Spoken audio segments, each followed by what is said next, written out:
Gardening is all you can try. यार ये इसका डब्बा तोड़ने के बाद मुझे पता था कि अगर मैंने उसको ऐसे खोला तो इसका पूरा सिस्टम निकल आएगा, इसलिए मैंने कोई टेक्निक लगाई ताकि प्रॉपर तरीके से थोड़ा एस्थेटिकली टूटे। जी, मेरा नाम शर्मीन है और न्यू बिगिनिंग और न्यू चैप्टर के साथ हम लोगों को 100 ब्लॉग्स बनाना है ताकि हमारे मिलियन हो सकें। ये दोनों ही बातें इम्पॉसिबल हैं, बट ठीक है, इनको के लिए लाइन अच्छी है।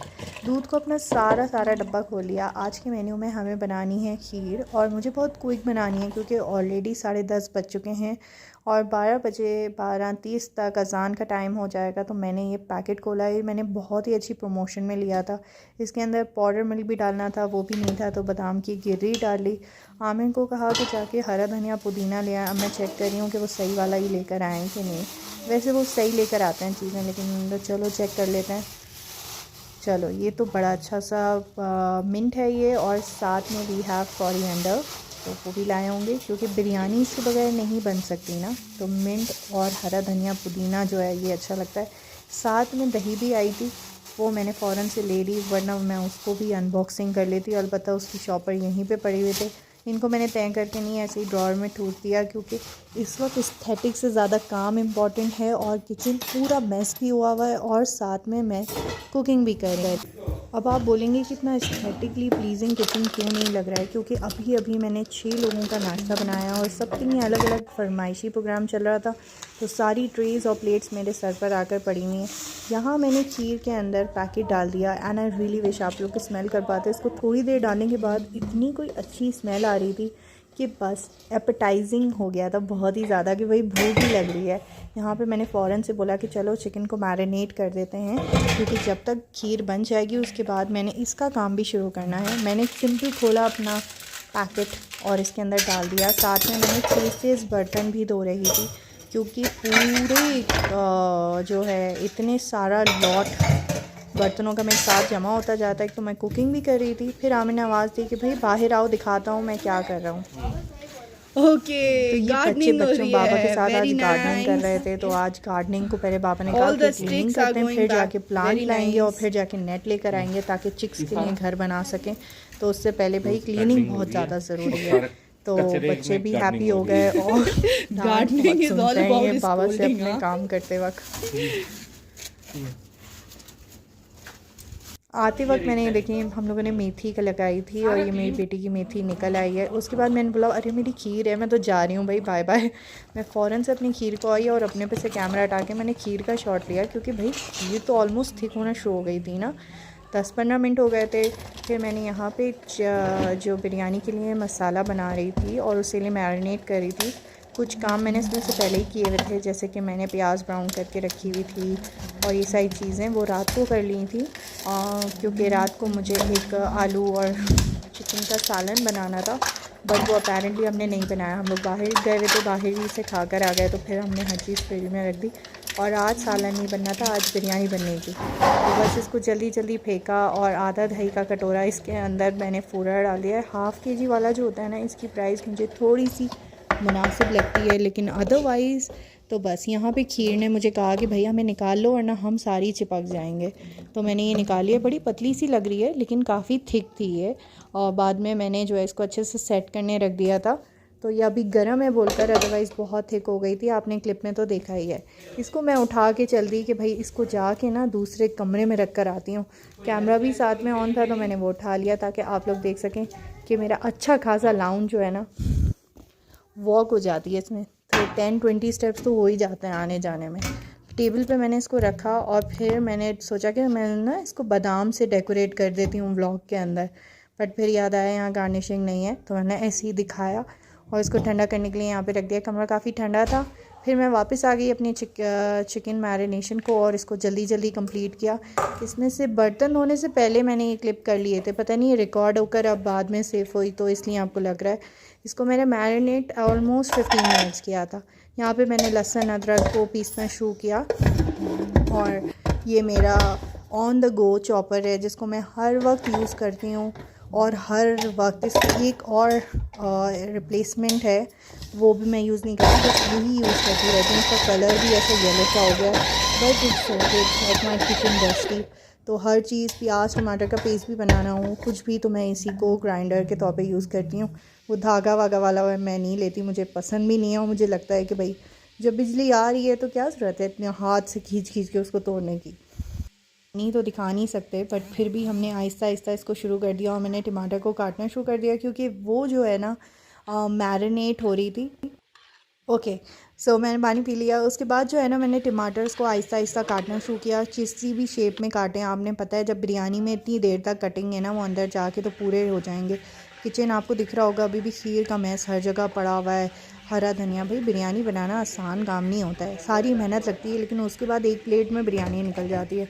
और दाल चावल बड़ी आसान होती है बनानी, लेकिन उसके साथ जो लवाजमात होता है मैं तो कहती हूँ भाई बिरयानी बना लेनी चाहिए उससे अच्छी।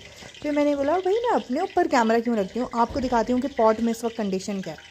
तो गरम गरम तेल में मैंने उतार दी अपनी मैरिनेटेड चिकन, जो कि सिर्फ 20 मिनट्स मैरिनेट हुई थी मसाले के साथ और प्याज के साथ। इसको मैंने तेल में अच्छे से दिल लगा के फ्राई करना शुरू किया। ये अच्छे से फ्राई हो गई और बहुत ही दिलकश लग रही थी। तो फिर मैंने इसके अंदर बचे अपने टमाटो, हरी मिर्चें और लहसुन अदरक जो भी मैंने डाला था वो सब मैंने इसके अंदर डाल दिया। थोड़ा लहसुन अदरक मैंने मैरिनेशन में भी डाला था, लेकिन फिर मैंने बाद में डाल दिया।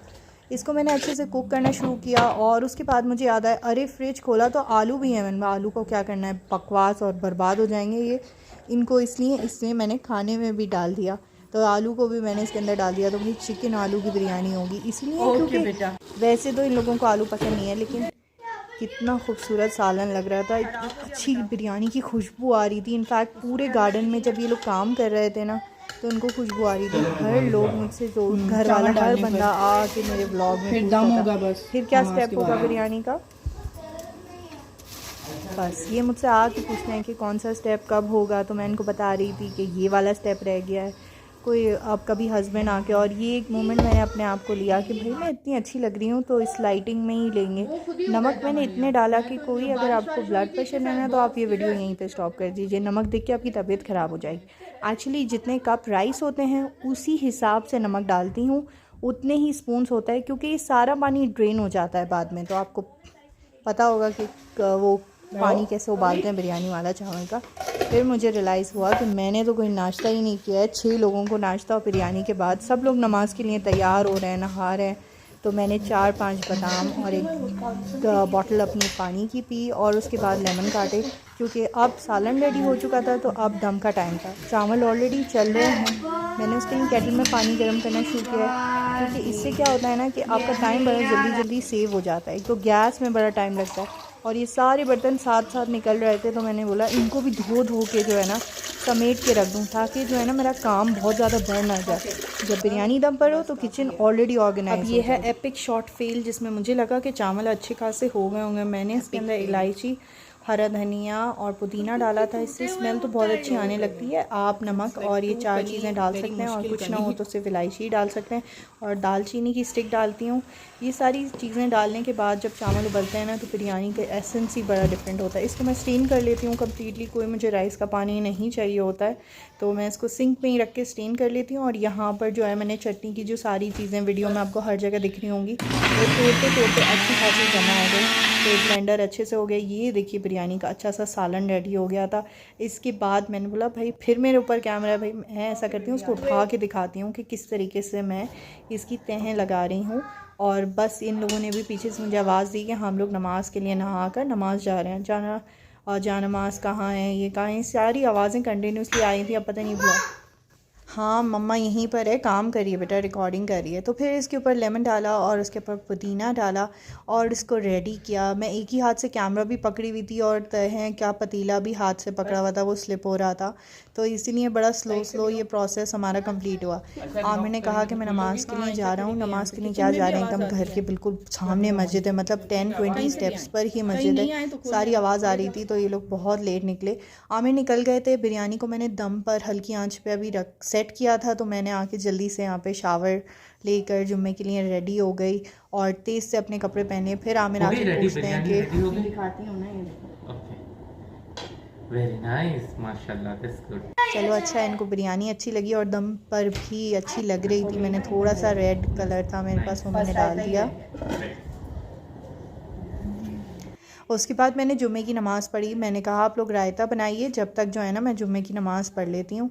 फिर रायता बनने के बाद मेरी ड्यूटी थी कि बिरयानी को अच्छे से निकालें। बिरयानी बनाने के जो है ना बहुत ही डिफरेंट तरीके के अलग अलग तरीके होते हैं उसको निकालना किस तरीके से है, बट साइड से थोड़ा सा डिग करके बीच में से फिर निकाल कर हाफ़ पतीले को ऑलमोस्ट मिक्स कर चुकी होती हूँ मैं तभी, लेकिन सिर्फ सर्विंग करते वक्त। फिर मैंने तो ऐसे रेड राइस भी ऊपर डाल दिए कि भाई ऐसा ही लग रहा है। डाइनिंग टेबल पे रखा तो बेटी ने कहा कि मम्मा आपने इस पर गार्निशिंग नहीं किया, तो उसने फिर अपनी कुछ 1 मिनट गार्निशिंग की कुछ प्रैक्टिसिंग शुरू की। वैसे तो इसके लिए बादाम भिगोने के लिए मैंने पहले कहा था, बट ये लोग गार्डनिंग में और जुम्मे की नमाज़ के लिए इतना ज़्यादा तैयारी में लगे थे कि किसी ने तवज्जो ही नहीं दी कि किचन में आके सिवाय खाने की टाइमिंग के पूछने के लिए मेरी हेल्प कर दें। खाने के बाद एकदम नमाज हो गई और उसके बाद हम लोगों ने सोचा कि थोड़ी देर ना नैप ले लेते हैं। सब लोग नैप लेके वापस उठे, असर की नमाज़ पढ़ी और उसके बाद हम लोग सब जो है निकल गए अपनी कोलैबोरेशन को शूट करने। हमारी कोलैबोरेशन थी बहुत ही करीब, यहाँ पे बहुत करीब होती है सब चीज़ें, 20-25 मिनट्स में पहुँच ही जाते हैं। हम लोग आ गए फाइन लुक। यहाँ पे मॉडर्न ड्रेस देखिए ना, मेरी तो मतलब वो निकल रही थी कि यहाँ पे XXL भी है। ओ माय गॉड, बहुत सारे लोग ना ऑनलाइन शॉपिंग करते हैं, मेरी सारी कुलीग्स ब्लॉगर्स प्रमोट करती हैं, लेकिन मुझे समझ में नहीं आता कि ऑनलाइन कैसे आप साइज़ का तयन कर सकते हैं, आपको पता ही नहीं होता है। उसके अलावा फिर ये काफ्तान स्टाइल्स तो बहुत ही मतलब नॉर्मल से यहाँ पे तो बहुत सारी लड़कियाँ ऐसे पहनी रहती हैं। फिर मुझे कॉर्सेट मिले, हर तरीके का कॉर्सेट था यहाँ पे, हर तरीके का, स्कर्ट्स के साथ, फ्लापर्स के साथ, स्किनी कॉर्सेट्स थे, डिज़ाइनिंग कॉर्सेट्स थे, प्रिंटेड कॉर्सेट्स थे। तो मुझे ना ये बहुत एरिया अच्छा लगा, लेकिन मुझे बस दिल नहीं कर रहा था लेने का, इसलिए मैंने लिया। आमिर ने बोला कि मेरे पास ब्लैक शर्ट नहीं है, मैंने बोला ये वाली शूज़ ले सकते हैं। फिर मैंने ऐसी एक सेंटर पॉइंट में देखी, वो ज़्यादा अच्छी है, उसकी हाइट भी है तो बिल्कुल फ्लैट है। फिर मैंने अच्छी खासी शॉपिंग कर ली। अब मुझे नहीं पता कोलैबोरेशन के मेरे पैसे कब आएंगे, लिंक्स कब जमा होंगे, कंपनी कब उनको अप्रूवल देगी, बट मैं अच्छी खासी पूरी भर भूर के शॉपिंग करके घर चली गई। टायरिंग हैपनिंग डे के बाद हमारी हो गई good night. I hope you like it's.